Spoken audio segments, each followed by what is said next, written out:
না, আমাদের শিশু সার্জারিতে আমরা সাধারণত জন্মগত ত্রুটি নিয়ে আমরা কাজ করি।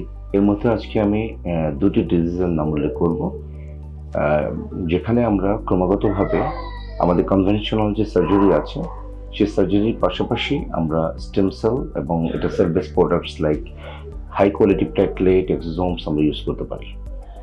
সেটা হলো হার্সপ্রাং ডিজিজ এবং অ্যানোরেক্টাল ম্যালফরমেশন। এখানে বেসিক্যালি হার্সপ্রাং ডিজিজ যেটা হয়, সেখানে নারীর প্যারালাইসিস থাকে, ইন্টেস্টাইনাল প্যারালাইসিস। আমরা সেটাকে রিমুভ করে আমরা হেলদি পোর্শনটাকে আমরা পুল থ্রু করে আমরা নতুন অ্যানাস তৈরি করি। সেখানে দেখা যায় এই পুল থ্রু করার সময় অনেক ধরনের নার্ভ ড্যামেজ হয় এবং টিস্যু ড্যামেজ হয়।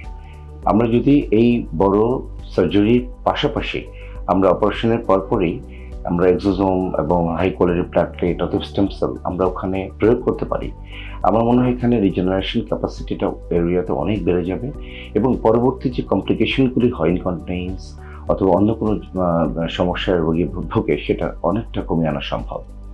এবং আরেকটি হলো অ্যানোরেক্টাল ম্যালফরমেশন, যেটা আমরা জন্মের পরে দেখি যে বাচ্চার পায়খানা আসতে হয় না।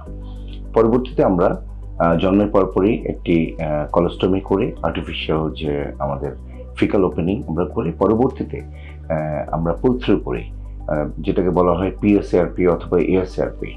তো এই সার্জারির সময়ও দেখা যায় যেখানে নার্ভের অনেক অ্যারেঞ্জমেন্টে অনেক প্রবলেম হয়।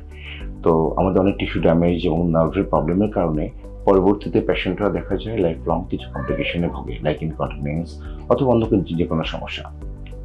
তো সেটা এই অপারেশনের পাশাপাশি আমরা অপারেশন পরবর্তী সময় যদি আমরা এক্সোসোম হাই কোয়ালিটি প্লেটলেট অথবা আমরা স্টেম সেল প্রয়োগ করতে পারি লোকালি, তখন দেখা যায় যে ওখানকার যে ড্যামেজ টিস্যুগুলি আছে, নার্ভ ড্যামেজ হয়েছে, আমাদের টিস্যু ড্যামেজ হয়েছে, সেখানে দেখা যায় খুব ভালোভাবে খুব তাড়াতাড়ি এটা রিকভারি সম্ভব এবং দেখা যায় পরবর্তী কমপ্লিকেশনস থেকে আমরা এই পেশেন্টগুলিকে আমরা দূরে রাখতে পারবো।